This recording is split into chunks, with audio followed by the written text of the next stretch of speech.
Bonjour tout le monde, là je vais vous faire la recette de la sepia qui est vraiment facile. On a ici de la sepia. Je vais la faire, je vais la griller d'abord. Je vais lui faire de l'huile et je vais la faire, genre je vais la faire tout le monde. Là je vais vous faire la recette de la sepia. Regardez comment je l'ai coupée, je l'ai très bien nettoyée. Puis désolée, je ne pouvais pas la nettoyer devant vous parce que mon cher mari me l'a nettoyée chez le poissonnier. Alors je l'ai juste bien lavée et tout, j'ai enlevé la croûte, la croûte noire et tout, c'est tout. Alors là, je vais la faire mijoter. Ma sepia, je vais la faire mijoter. J'ai fait de l'huile, de l'huile de tournesol. Je vais la faire mijoter comme ça, à feu doux. Puis je vais rajouter de l'ail.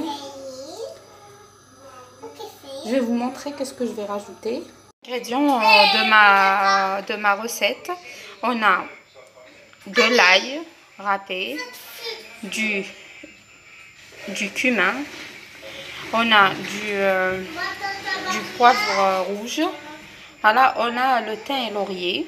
Voilà, on va mélanger le tout. Là, regardez, j'ai fait mijoter ma... Regardez comment je l'ai bien mijoté. Je l'ai fait à feu très doux. Et là, je rajoute tous les ingrédients. Voilà. Voilà, regardez. Là, j'ai rajouté pour le feu. Voilà, je l'ai fait au maximum. Là, elle va bien mijoter. Je vais rajouter une demi-tomate. J'aime bien faire de la tomate fraîche. Voilà, contrairement à la tomate concentrée, je vais faire un tout petit peu de tomate concentrée. Voilà, de rajouter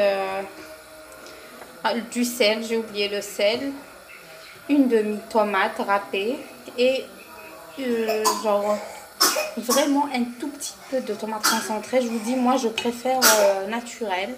Voilà, j'aime la tomate naturelle, surtout pour les enfants. Les gens qui ont des enfants, évitez de faire beaucoup de tomates concentrées, de faire beaucoup d'épices. C'est mauvais pour les enfants.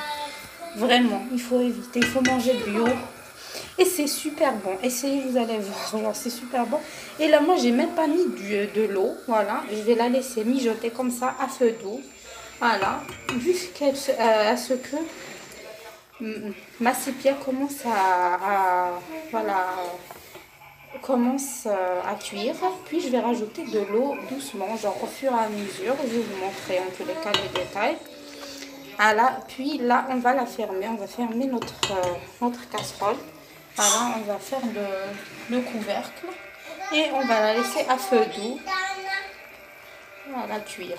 Voilà. Et à la recette de mon riz, voilà, je vais vous faire la recette de mon riz extra. Genre c'est un riz extra.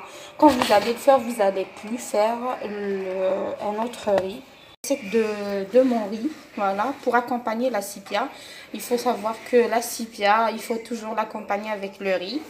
Voilà, là j'ai de l'ail, voilà, et là je l'ai lavé, voilà, de l'ail lavé comme ça. On va pas enlever la peau parce qu'elle a des vitamines et elle est extra. Et là c'est mon riz basmati que j'utilise en ce moment, il est extra. Il ne colle pas et tout, et en plus il n'est pas fin, genre il est bien. Et là, on va voir la recette. Dans ma casserole, voilà, que j'ai fait une cuillère à soupe de beurre. J'ai rajouté l'ail. Je vais le laisser comme ça mijoter un peu. Puis, je vais rajouter mon riz. Déjà, il me reste... je vais rajouter mon riz.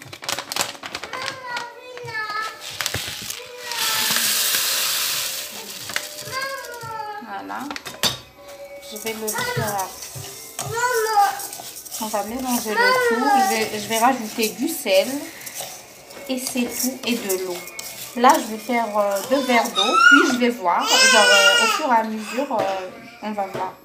Là, je vais rajouter le sel et 2 verres d'eau.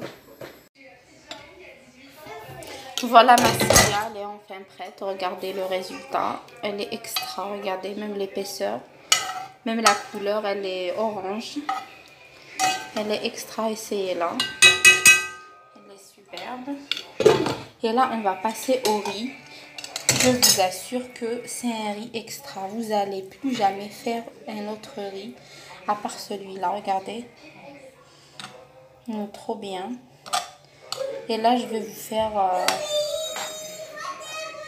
l'assiette de présentation. Comment vous pouvez le présenter. Voilà, merci. À la prochaine.